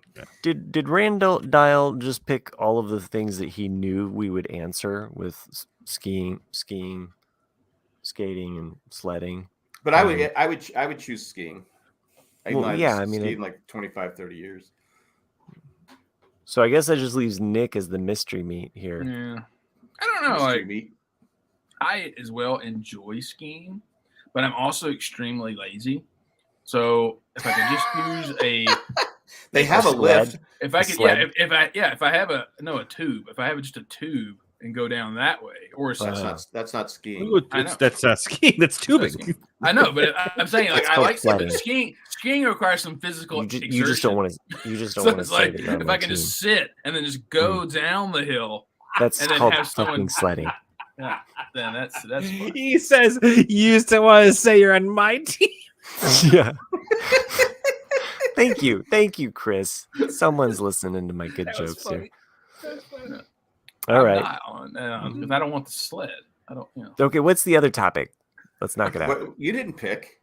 I did. It's clearly sledding, and Nick's on my team now. So, you guys, we're over here on team. What's the next topic? This will make Matt happy because it's ethnic. Because of what? Nothing. I'm just messing with you. So the title is called Ethnic Cuisine. Mm. Can you hear me, Matt? Yeah. I just saw you put something down, so I wasn't sure if you ripped your headphones off. No, I moved my headphones, but I don't know why me like. Hi, Hungry Jack, Munching Matt, Noshing Nick, and the Crab Eater Chris. Wow. I mean, I do like crab. Okay. What's your favorite ethnic food cuisine? Define as you wish, but let's say non-traditional American. Okay. And then what is your favorite dish of that cuisine? Hangry Hank. But it's from Randy. I fucking love Mexican food. I love all Mexican food. And I mean, tacos are amazing because you can have so many different ways of having tacos or indoor burritos because you have so many different combinations and options. It's portable. It's like a container. I love, and you can. There's so many different options. That's a good one. I think the range of like styles of Mexican food can be so wild too because you can go anywhere from like corn, beef, beans. Yeah, dude. Awesome Mexican food for sure. Carne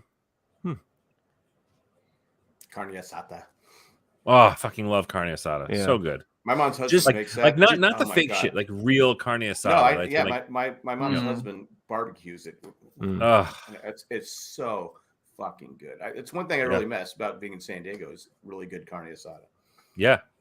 I also like Indian food. So, Indian's a good choice. Like a really good curry chicken. Curry chicken, yeah. Over rice or they make these fries. they make these dough balls. I can't remember the name of them, but they're basically like a donut, but it's also kind of like it's not like glazed like what we have donut holes, but they're really delicious. So Indian fare in general, I'm always down for. Gulab. Chinese food. Gulab is gulab's those donut things. Gulab. Okay, I got you. Yeah.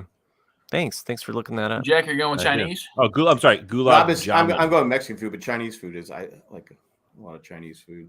Okay. Chinese food, yeah. So here's the thing though, like the Chinese food that we have. Sorry, Nick. No, I'm sorry. Good, that's fine. The Chinese food that we have is not Chinese food. No, nowhere near it. Well, they say it's Chinese food, so it's not. Yeah. It's soaked in MSG and oil and grease. It's fucking delicious. It's delicious. But that's a lot. But a lot of Mexican food here is not Mexican. True Mexican. Right. Well, there's different kinds of Mexican. That's You're the thing. Is that we've had this discussion too. Like where I grew up, I only knew Tex-Mex my entire life, and then moving to California, you have California Mexican. And then here in Colorado, we have a totally other different kind of Mexican food. So it's just Colorado's got unreal Mexican food. Yeah, it's just, but same as like New Mexico and Arizona. Like it's all slightly different depending on where you're at. Yeah. Like I remember the first time I went to Colorado, I underestimated actually in relatively close to everywhere else, other parts of the country, how close Colorado actually is to Mexico. Mm-hmm. Like the border's not incredibly far. Yeah, New Mexico and Colorado, we're like the green chili state area. So like everything, especially Mexican, is all fucking green chili, like on everything.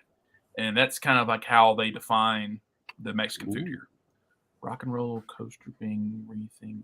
Oh, that would be cool. That'd be fucking awesome. I would go back. Rumor rock and roll roller coaster being just featuring Queen. Yeah. All right. So my choice though of cuisine would probably be Creole/Cuban. I love any kind of cigars. Caribbean food. I love Cuban sandwiches, which is a simple way to go. I love garlic chicken, like any kind of oxtail. Like any just the weird stuff that's just different, but just packed full of flavor. So that's probably where I would go. Yeah. Now I'm really fucking hungry. Yeah. I also like French fries and Belgian waffles. I already said the French fry joke. So. Oh fuck, I missed it. So thanks for listening. Sorry, I'm fading. My brother-in-law brought my son-in-law brought these donuts today. I can't eat it. These donuts were fantastic. They're most amazing. I need a donut right now. I need a sugar blast. But these donuts were like, I can't eat another donut after eating this donut. They were big donuts. Finish this show without eating some fucking food. It was just, they were amazing. He kept saying how amazing they were, and finally he brought us some. Because all the way out in Wake Forest City, where like I like some naan with like my Indian, where you just kind of grab it and like naan. Speaking of donuts, Chris, did you see the Super Bowl commercial with Ben Affleck and J-Lo? No. Okay, it was okay, but there's an email regarding this. this. It's a missed fucking opportunity in that J-Lo like to the drive-through at Dunkin'. And that's really funny. Ben's working, and she's like, "This is what you mean by you're going to work," and but there's some missed opportunities that they should have gotten fucking Casey Affleck to reprise his role from the commercial to be like, "I fucking love Duncan," Casey Affleck Saturday Night Live is hilarious. But he had some. Has he worked since the issue? Was he charged with sexual harassment or something like that? Oh, that's right. Accused of that. I don't think he's worked since. So just saying. Okay. He's doing a lot of theater. Okay. His Duncan commercial is very funny. I mean, his Duncan SNL skit is funny. We do have one more email. This one came in today from Mandy.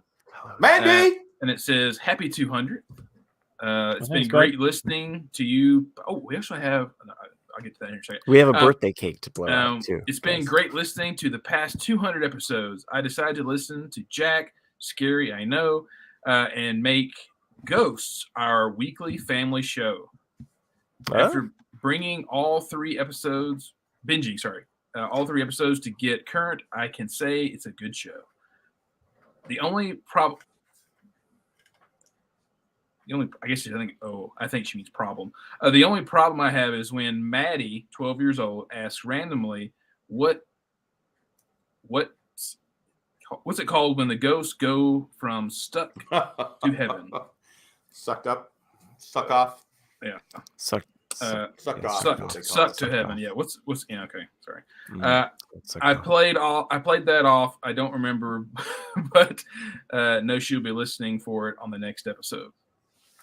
Yeah, it's funny. It's a funny show. I watched the first season of the British one. Yeah. It's a little more darker, it's a little more it's different. It's got a different tone. I started with that one and then came to the American side. So but I think it's harder. It was harder for me to like the couple quicker. I think they made the couple more likable in the American version, whereas in the British version, you're kind of like, well, they're not quite lovable right out of the gate. But I did notice something, that the two people of color are the dumbest people on the show. On the British one. On the British one. I did notice. I said, huh. Anyway, yeah. I mean, they purposely. They're just the husband and the girl that's naive or whatever she is. She's. I just thought that was interesting. I'm just throwing it out there. countering. Look at you. Yeah. Just saying. I noticed it. Yeah. I said, And also, if you guys haven't watched Poker Face, go watch Poker Face. Oh yeah. That is one of the things that I wanted. I would watch that over Night Shift because it's so damn good. All right, Matt, you're in witness protection now. Yes, I am. The lights from my desk are really bright, and so after a while, just on my eyes, it's just like I'm tired. And this is me like, hey guys, it's the after dark. We're kind of just like making it a little bit more chill. We got a couple more questions to answer. Yeah, it's late. We got to blow up the Death Star here. Luckily, I took a nap. Yeah, I've gotten to the Jane Seymour episodes of the Kaminsky Method. I meant to ask that earlier. If you fucking hot still. Oh, so you're still in season 2 though, right? I still got to invite her to be on the show. I gotta do that. I even showed my wife. I go, you want to see Jane Seymour now? Look at this. She's like, damn, she looks good. Good. We, to our utter shock, we did get a review. Oh shit! Thanks to Sherry. Oh, Sherry I hope pushed it's it on Facebook. I suspected it's reviews from Sherry. I suspected, but we'll see. All right, Matt, get drawn, dude. Let's go. It's just called RCAD, 5 stars. The RCAD podcast is a favorite part of my week. Oh. It's like hanging out with your brothers. Love listening to these guys share what's on their mind. Thanks, Jack, Nick, Matt, and Chris, for all the laughs over the years and sharing your time and your hearts with us. Oh, thanks. Aww. Thanks, Sherry. Thanks, Sherry. Yeah, thanks, Sherry. And again, I got to say, my wife and I celebrated our anniversary this last week. I went to Angus Barn. We're not sponsored by Angus Barn. If you're ever in Raleigh, but you have to book it well in advance because the restaurant's always packed. I had a 24-ounce T-bone steak. Oh my god! If you said fucking pork chop, I was gonna walk out. Hey! Obviously, you're not listening to 200 shows. I've said there. I've had the pork chop there, and it sucks. But this, and Cindy always goes. She gets a fillet, and every time she'll take a bite of mine. Why did I get what you got? I go. I don't know why. The fillet is the most overrated fucking steak in the face of the planet. I tell her that all the time. I go. Because I'll get like the New York strip or something like that. But I said New York strips are tough though. They can be. Well, not the way they cook it. They just the perfect steak is a ribeye, in my humble opinion. Well, the waitress did say it's between the ribeye and the T-bone, and I said, all right. I had said T-bone from the start because I knew I could take some of it home because it's even better the next day. Oh, that way you're getting a strip plus a fillet. Yeah, I mean that's the. You guys are missing out on the calf. Like, because that is about the veal. But again, if you're ever in Raleigh, the one restaurant you should go to, if you're coming out for the get together, I don't even know what it's happening this year. You ever had tube steak? Tube steak boogie? Yeah, you ever had that? That's a good cut. No. Oh, Chris gets it. Anyway, Angus Barn. Yeah, this was a great show. And this time we're going to take a commercial break. Wait, what? Oh yeah, fucking tube steak. That's the episode title. Fucking tube steak. Fucking tube steak. Well, I got really? pause for the commercial. Really? After all that. Yeah. Okay. All right, let's wrap this fucking thing up. Okay. That's all I got, though. Wait, wasn't there another email? No, he read it. Oh, okay. No. I kept thinking that there was another email. I was listening to you, Nick. I listened to you, Nick. Well, you guys are clearly on the same Survivor race. So Amazing Race? Survivor race.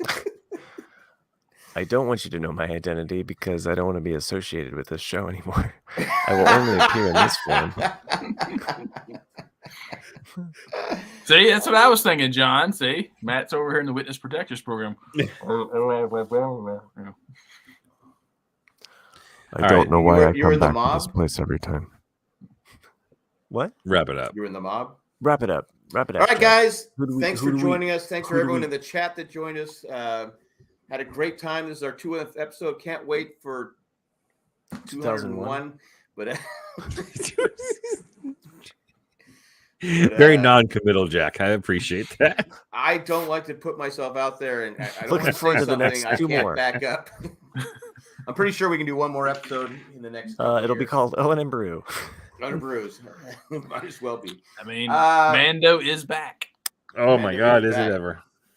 Did it start already? Yeah. Oh yeah. Hyperdrive whales and all. Yep. Yeah, that actually was the most exciting thing to me, was to see the whales on the side. Like, oh, fucking Thrawn's somewhere. He's over there. 200 in a million. Nice job, bro. Oh, yeah. Way to, yeah. If you want to become a patron, we're still looking for that $1 million patron, someone that could sponsor us on our amazing race around the world. Stop trying to guilt trip me. I mean, we can do it around Raleigh too. I mean, whatever. You know, like it doesn't have to be the world. And it wouldn't be a big advantage for me living here. I don't know. I only have a certain area I go to. Do it in Boston. That would be fun. That would be fucking hilarious. Yeah, asking people from Boston directions. Exactly. Fuck off. Get the fuck out of here. Get the fuck out of here. I think we have to go to the fork in the road, guys. Fuck fork. Okay. Anyway, this was a great show. It was 1 in 200 million. We'll see you next week. No, it's not 1 in 200 million. It's 200 in a million. Not 1 in 200 million. 1 in 200 million is literally 200 plus or 200x greater than it was originally. I was told there'd be no math. I've blacked out my face so I can just remove myself. Matt, did it frustrate you at the end when you're trying to get the thing done and people just kept interrupting you? Yeah, it was so frustrating. In fact, I just was like, "Fuck this! I'm never doing this again." Well, because I got called out because I didn't put the time and the day and time on when I put out the message. I did like 1:30, but if you subscribe to the show and hit the little bell. You don't even need me to put a little reminder when we're doing the show. It will tell you when the show is going to be on. So there. There you go. Subscribe to YouTube. We're still at 108. Been at 108 forever. But at this time, we're going to thank Eckhart, Rickner, Gloffler, Maggie the Magnificent, Joanne with the plan, and Ed, the creepy, poopy, crazy letter carrier. Thanks for what you do, and thanks for everyone who listens to us. And that's all I got. Hasta luego, and goodbye. See you next week. See ya. Not really enthusiastic, but that's okay.